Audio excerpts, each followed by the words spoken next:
Hey, everybody. I want to say hello and thank you to all our Pro Wrestling Time Tunnel YouTube channel subscribers. I thought I'd drop in here and do a little message just to you in our YouTube community. I'm extremely grateful and thankful that you made the decision to push the subscribe button. And if you like what we're doing here, I would appreciate you sharing it with any of your pro wrestling history enthusiasts who would benefit from what we do here on the time tunnel, and specifically what we do here in YouTube. And I want to thank you for being here. I appreciate you very much. A couple things in this little community update that I wanted to give you. We lost a couple of people that I want to acknowledge. One of them was a historian, and Eric Westlund was a very close friend of mine. We met because we were both in the same Kentucky Wrestling Memories Facebook group. And Eric also had founded, he had another fella working with him who was helping him put the content out, but the ICW tribute page in Facebook. And Eric was the most knowledgeable person I have ever met in my life on the ICW promotion that was owned by the Poffo family and other wrestler investors who were given percentages for coming in and working with them, particularly Bob Orton Jr., Bob Roop, and some others. And you've probably, if you've listened to any of our programs or listened to me at all in the last several months, I've made mention of the fact that I was there for the entire ICW run from late 1978 through around 1984, 85, when they started distributing their show with a lot of Jarrett wrestling stuff. They sort of co-partnered with Jarrett and they co-promoted some cards and traded some talent. That was when Elizabeth Hewlett was doing the television wrapper, what we call the wraparounds. She was doing the little segments between the matches, the opening, the close, and the little segments.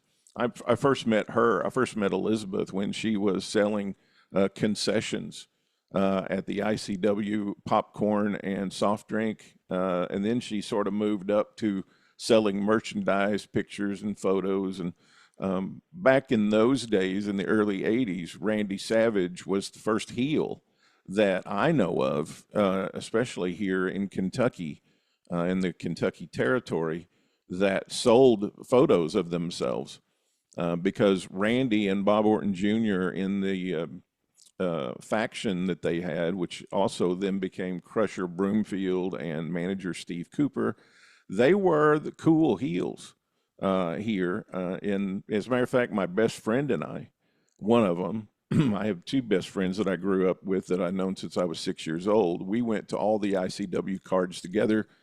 We were in high school together. We played on sports teams together.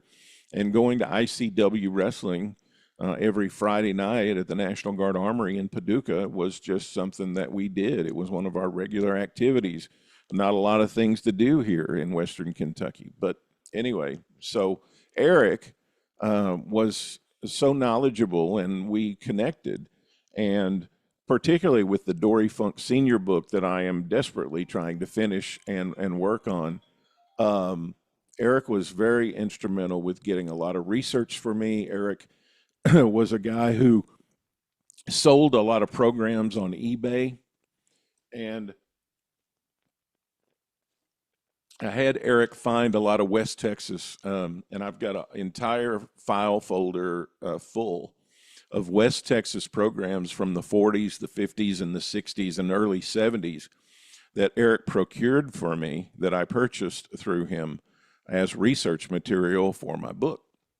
And we just got to be really, really good friends. And as a matter of fact, we had planned on doing an ICW podcast, and we were going to do the entire history of ICW because of Eric's incredibly deep knowledge on it. But unfortunately, the last message I got from Eric was on my birthday, which was Saturday, March 28th. And he sent me a message that late afternoon. And he had just lost his mom just a few days before. And I had sent him something for my condolences for that, and I'd sent him something on that, and he sent me a note thanking me for it. And he talked about, man, he was really looking forward to, well, one of the things I'm going to do on my retirement, which is retirement was going to be Friday, April 4th, which happened to be the day of his memorial service, because sometime that evening, on the March 28th, early morning, March 29th, he passed away. And he so many, I've gone back and read that note that he sent me so many times about, got so many things I want to do in my retirement. I'm going to retire that next Friday, and I want to spend more time with my family, and I want to spend time with you doing this podcast, and most of all, I just want to take time for myself and rest and relax. And he passed away. And I recently had a surgery. I had a surgical procedure with my back, and I was asked by his daughter, Summer, if I would come and speak at his memorial service. And I had to decline it because my surgeon didn't think I should travel yet with my back condition, because I'm in the healing process. I'm doing stretches and exercises to strengthen it after the surgery. And so I had to turn it down. I watched it. She sent me the stream, which I posted on all my social medias. And it was a nice, lovely service for a great, great historian that the wrestling community is going to miss. Even though you might not have known him, you might not have known his name. I used a lot of stuff that he contributed. Uh, I was the distribution channel for a lot of that information. And that ICW Facebook group is amazing. And actually, there were two ICW groups, and now because of Eric's passing, they've gotten together, and now they're going to cooperate and collaborate with each other, which is a good thing coming out of Eric's leaving us. But the wrestling community lost a great historian there in Eric Westlund, and I lost a great friend and a great contributor to what I do at the Time Tunnel, and lost a great opportunity. But I'm sure at some point, if we're supposed to do an ICW podcast, there'll be another opportunity that comes along that will present itself. And the way that I try to work with the podcast is in time frames. So like right now, we do the 40-year, we just got finished with the 40-year time frame. We went back and did all the territories in 85. Last year we did the territories in 75, and we're just starting our 1976 series this week. And so the beginnings of ICW would have been in 78. So in 2028, perhaps there will be another opportunity that presents itself, so we can do the ICW in the 50-year time frame that would be coming up. The other one was Flying Fred Curry. And two people were significant in announcing his passing. I saw Tom Burke, who is a longtime historian and a very respected member of the wrestling community as far as wrestling history. One of the most touching things I've ever experienced was in Waterloo last year at the Tragos Thesz Hall of Fame. Jim Londas's daughter was there and did a session with Steve Johnson. And when the session kicked off, Tom Burke brought up a very special presentation of something that he had procured and collected, and he presented that to Jim Londas's daughter. And it was just really, really awesome. And Tom is just such a great guy. I had breakfast with him last year, and we had a great conversation, a great talk. And I've got a show planned that includes Tom Burke coming up, and also I'm hoping that I can get Les Thatcher on. And the two of them would be awesome in the subject that I have in mind for this show coming up. But Tom Burke was the first person I saw who mentioned that Flying Fred Curry had passed away. And the other person was Bobby Fulton of the Fantastics. And I had a quick call with Tom. I got a quote from him for the piece that I put out this morning on Flying Fred Curry, and I also got a quote from Bobby Fulton on that. And Bobby actually sent me a really long thing about his whole history with Flying Fred Curry, which is pretty awesome, that I want to use in a feature coming up down the road. But it's a loss. And if you saw that video that Flying Fred Curry's son made of him in the hospital bed, talking about himself and his career, I mean, it's just really touching. And I put that in the Time Tunnel Facebook group if you're a member over there. But I didn't see those guys because, Jim Cornette talks about it, and Jim and I are the same age. We grew up about 300 miles apart. Louisville is up in the central part of Kentucky to the north. I'm down in the lower left-hand corner in the western part of the state. And that signal from Indianapolis and Ohio and Detroit, those promotions, Jim got some of the Indianapolis television, but I didn't get any of that. So I didn't see any of Dick the Bruiser's promotion or anything. So, Jim got a little bit more of that influence that Bobby Fulton was brought up in the wrestling business in, that Columbus, Ohio, Detroit-based type wrestling. And so I didn't see Flying Fred Curry that much. I mean, I was aware of him as someone who studies the history of the business, but still a great loss. He was, I mean, I know about his career from my studies. He was a tremendous babyface. His dad switched on and off, was more of a babyface in the later part of his career, but he was a big-time heel in Texas and a violent heel, and had many great battles and an ongoing feud with Danny McShane.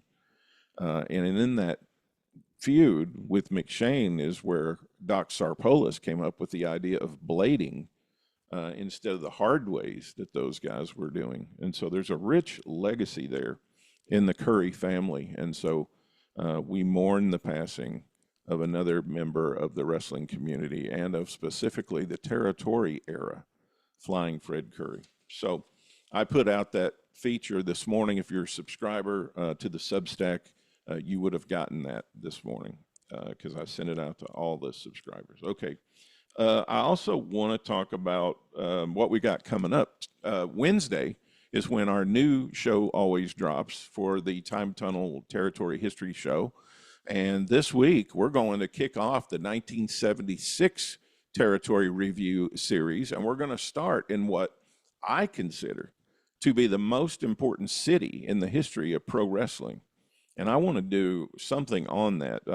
I was on a show with Greg Klein's Old School Wrestling Talk, and Brian Solomon and Steve Gennrelli and we brought our top 10 lists of the most important wrestling cities. And I was the only one that had St. Louis at number 1. Everybody else had New York City, of course, which I had at number 2. But when you go back all the way to wrestling's beginnings, I mean, St. Louis was at the heart and at the core and in the main roots of, especially as the Midwest radiated out, and then the battle for St. Louis in the late 40s between Tom Pax and Sam Mushnick. And Sam Mushnick used his centralized office of the National Wrestling Alliance as president to pretty much control the top 10 to 20% of the biggest draws and the biggest talent that were operating in the National Wrestling Alliance territories. And he had a strong cooperative agreement with Vince McMahon Sr. They got along very, very well. And so a lot of the WWF talent that was acceptable to Sam's qualifications and his parameters and expectations worked in St. Louis also. And in the national expansion years, there was a battle between the WWF and Jim Crockett Promotions, and you even had the Kansas City office in there that took over St. Louis Wrestling Club, and they were all kind of struggling. Larry Matazik was trying to put something together. I mean, it was very much at the center of the national expansion in this little extra battle for a town. The WWF did not draw well there at first. It took a while for them, and even Crockett didn't draw all that well there after. The town was so educated and accustomed to the Sam Mushnick style of the way he presented wrestling that when the other groups came in there, the fans just said, this is not the St. Louis wrestling style that we are accustomed to. And one of the shifts in that took place in 1976. because the entire wrestling world shifted in 76 because Mushnick retired in 75. The fans had been accustomed to that great Dory Funk Jr. and Jack Briscoe program that ran from 1969 all the way to 1975 with a very brief interruption with Harley Race, who they also embraced. And then, Fritz von Erich took over the NWA in 76, which changed a lot of things. The standards weren't as high. Promoters had more freedom in the finishes, particularly where the world champion was concerned. And we had a different kind of world champion in Terry Funk, who worked completely different. And I'm not saying it wasn't good. I'm just saying it was different. And one of the things that I'm talking to both Herb Simmons and Darla Staggs about in this week's show is about that shift away from Funk Jr. and Briscoe toward Terry, because the whole program, most of the time St. Louis was built around two things. It was built around the world champion, and it was built around the Missouri champion. And two things happened in 76. We had a different world champion in Terry.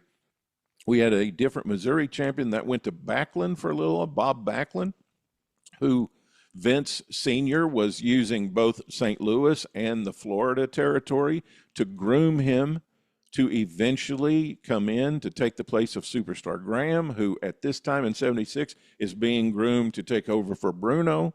I mean, one thing about Vince Sr. was he was very methodical in his planning and in his booking and in the steps that he wanted to take. And you can see here in 76 that he has got Backlund in the preparation, because he had a conversation, and this comes out, and we actually talked about this when our Florida 76 show drops in a couple of weeks. Steve Keirn is our guest. Howard Baum and I will have Steve Keirn. We've already done the show. It's in the can. It's in the production stage right now.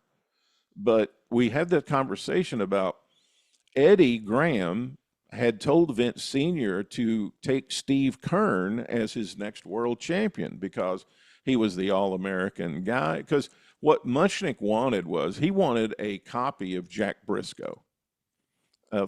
McMahon Sr. came to Florida a lot. He had a home there. He thought the world of Eddie Graham, and he really loved the way that Eddie Graham had booked Jack Briscoe and the way that Mushnick had booked Jack Briscoe when he was a champion, and he wanted his own Jack Briscoe. And Graham recommended that he use Keirn. And McMahon Sr.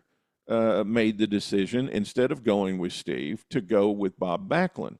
Now, one of the things that happened, and I don't want to give away too much from the show, but one of the things that happened was that Keirn and Backlund were put together as a tag team in Florida to feud with Bob Roop and Bob Orton Sr. and Bob Orton Jr. For a little while there, Bob Orton Sr. and Jr. were a tag team, and they were in a feud with Keirn and Backlund. And then Bob Roop is in there as a singles feud, that great 76 feud with Keirn and Roop together. As usual, Eddie Graham booking, multiple layers of what was happening in the territory. But anyway, Senior picked Backlund. And that's why I think 76 is an interesting year to study, because you can see the developing progression of that for McMahon Sr. and the WWF at the time. But this week we've got St. Louis 76. Herb is going to be talking about the Fan Fest 4 that's taking place in Fairview Heights, Illinois, May 8th and 9th. He's got a great show lined up. And we're going to talk about some of his memories from 76. And then Darla Staggs is going to be my guest in a separate segment. She's in the Cauliflower Alley Club. She's the one who takes all the requests and evaluates the requests for former people in the business that now need assistance financially and psychologically and other ways to support them. And she's the one that handles all that. She's such an integral part of the Cauliflower Alley Club. And so we're going to talk about that. And Darla was a fan in St. Louis. And we hone in particularly on 76. And we talk about that Terry Funk change in the World Championship and how the fans reacted to Terry as a champion in St. Louis. So it's going to be a great show, and I hope that you, as a subscriber here, we get a lot of views on our show, and I thank you so much for that. I appreciate you very much that you take an interest in my work and the work of those that are helping me. As always, I like to give credit where credit is due. Tim Deals was talking about on our Dennis Condrey show. Tim was giving me credit. He said, you know, the work that you do, Tony, is so important. I said, well, Steve, it's the work that we do. Because without those contributors, you'd get sick, and some of you are sick of me anyway, but you'd get sick of just me doing a show, which I have these other great minds who've studied the business or have wrestled in the business or have been super fans in the business who are passionate about it that come on the show and do it with me. And so we got St. Louis coming up this week. Next week, I've got another show with Brian R. Solomon, who's written the two books, the Chic book and the Gorilla Monsoon book. You know Brian, my friend, who does the show Shut Up and Wrestle. He's going to be here along with my regular, one of my regular co-hosts, Steve Gennrelli, and we're going to talk about the WWE Hall of Fame 2026 and run down the people who are going in the Hall of Fame. And that should be an interesting conversation, and that'll be next week's show. The week after that, we will, let me look at the workflow here. So we got WWE Hall of Fame next week, and then the week after that is the Florida 1976 show with Steve Keirn, and Howard Baum and I will be doing that. We've already done it, like I said. That'll be on April the 22nd. And then on April 29th, I'll be doing a show with Jerry Oates. Jerry and Ted Oates lost a loser leaves town tag team match with the Outlaws, Dutch Mantell and Ron Bass in the Kansas City territory in the first quarter of 76. And they returned after being in Kansas City for 2 solid years. They returned to their home state and the hometown of Columbus, Georgia, to be a tag team down there with Tom Renesto, who was booking for Jim Barnett in the Georgia territory. And so on April 29th, that will be our show. Jerry Oates will be here to talk about his career coming back to Georgia. And if you've heard previous shows with Jerry, you may have noticed and realized there are some strong political connections and implications to Jerry and Ted Oates. And there's some things to be discussed there about Jim Barnett and some other stuff. And I think you're going to enjoy that deep dive into the Oates career back in the home state, the Peach State of Georgia and Georgia Championship Wrestling. So we've got a good April lined up and kicking off the 76 series. I'm excited about that. And I'm excited to have you along for the ride. That's what we got. And if you're not a Substack subscriber, if you haven't subscribed to my newsletter on Substack, I hope you would consider doing that. I put out a lot of free content there. The Daily Chronicle, which is, to my knowledge, is the only newsletter about the territory era of professional wrestling. We go roughly from 1925 to 1995. And we focus heavily on my framework for understanding the territory era, which is the 7 stages of the territory era. And every Monday, my feature is on that. It's on the stage of the territory era that we were in during that month going back. So this week, I did April 1956, which was the 4th stage of the territory era, which is named Investigation. That's when the DOJ was looking into the National Wrestling Alliance monopolistic practices, and Sam Mushnick was sweating bullets. He was trying to hold the NWA together, and they had just switched the title in March of 56 to Whipper Billy Watson. It's all interesting to me, but I think it's interesting for the person who's learning more and more about the territory era. They're all very interesting times. Next Monday will be stage 5, which will be April 1966, that we will cover in Monday's edition. On Sundays, we do the territory review, And so we do April, May. We just kicked off the April, May, June section, and we did Kansas City on Sunday. And every Sunday we do a different territory in the world as far as the 3 month period that we're going through on the calendar at that particular time. And then the other days of the week are usually little biography features that I write about people who helped us build this business in the territory era. So on Tuesdays, Thursdays, Fridays, and Saturdays, you get a little easily digestible piece of information about the life and career of one of the stars in wrestling during the territory era, which is, I get a lot of positive feedback about it, and we're growing like crazy. It seems like yesterday we were at 500 subscribers, and I think we're about 15 people away from hitting 600.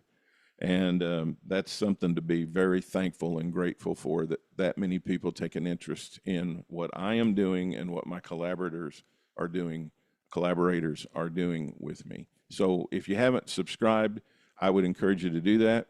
If you want to make a financial investment in my work, the best way to do that is to become a premium subscriber, which is $5 a month. Or if you want to save $10, it's $50 a year. And for that, you get all my special series. So I got so much great feedback about my countdown on New Year's weekend of the top 100 wrestlers in 1975 that I am writing some pieces that are going out to the premium subscribers. The top 30 tag teams of 1975. We've put out the first list of number 30 to 21 on that. In April, the next list will come out from 20 to 11, as well as the top female wrestlers, top 30 female wrestlers in 1975. Number 30 to number 21 came out in March. Number 20 to number 11 is going to come out this month in April, as well as my ongoing The Evolution of Pro Wrestling series, where we talk about the evolution and history of a particular item or person who's very, very instrumental in professional wrestling's evolution. And then a brand new series that we got our 31 Great Television Announcers series. That goes out to all subscribers. And we've done about 12 of those so far, where I highlight, the way that all started was I noticed that when people talk about their favorite television announcer or commentator, you can bet it's going to be Gordon Solie, Lance Russell, or Bob Caudle. Those are the three answers, unless you grew up in a specific territory where you were exposed to someone else.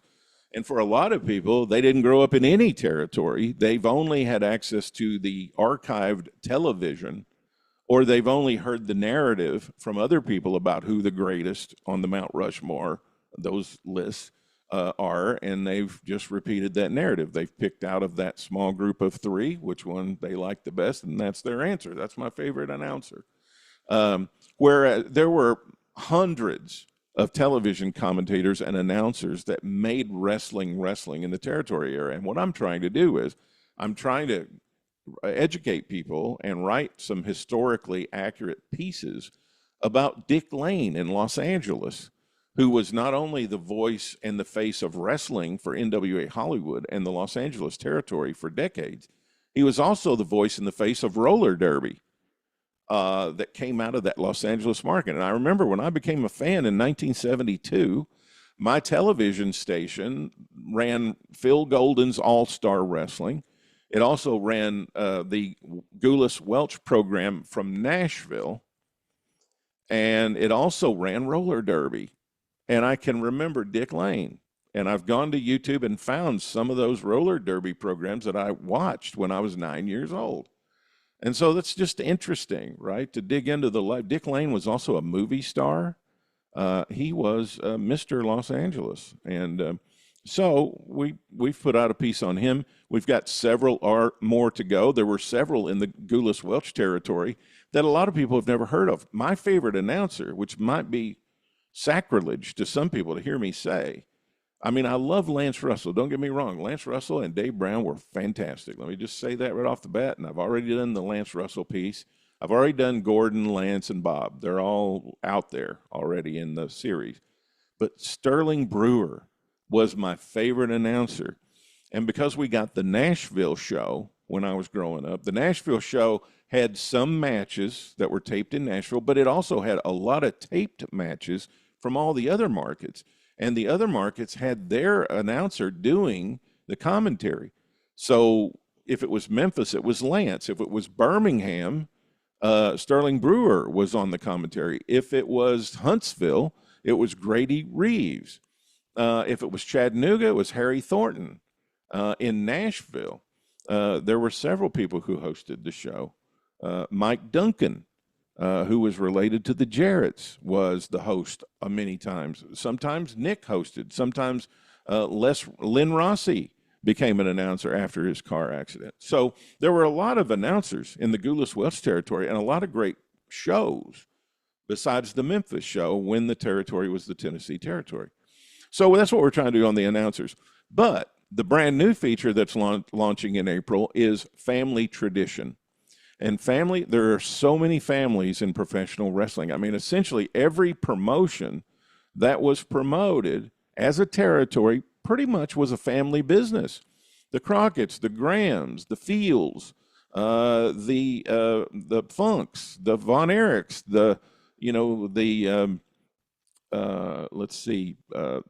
up in Portland, the Owens. It was started by Don Owens' father and Don and Herb Owen, and also Don's brother, Elton, was involved in it. So almost every promotion, the McMahons, the Crockett's, the Welches, almost every promotion was a family business. And so I want to dig into that and lean into that on this new series called Family Tradition that is going to be put out to our premium subscribers beginning in April. So I think that's all the selling I'm going to do today. I really wanted this video to be a thank you. And for this video, I'm going to turn the comments on, and I want to hear from you. I want some feedback from you about your thoughts about the things we're doing, any questions you might have for me, or any feedback you have for me. I welcome it, and I want to hear about it. Just make it constructive. You know, if it's not constructive, I'm really not interested. But I am soliciting your feedback and your help to make the time tunnel better, because you're the end user. You're the one that we're doing all this stuff for. So I want to hear your thoughts and comments in the section below, and share the YouTube channel with people that you think might like it, so that they can hit the subscribe button and join us here in our Pro Wrestling Time Tunnel YouTube growing community. Thanks, everybody. I hope you had a great, fantastic Easter. We're kicking off April. Hope it's the best month ever. And I will see you on the show Friday. Thanks, everybody.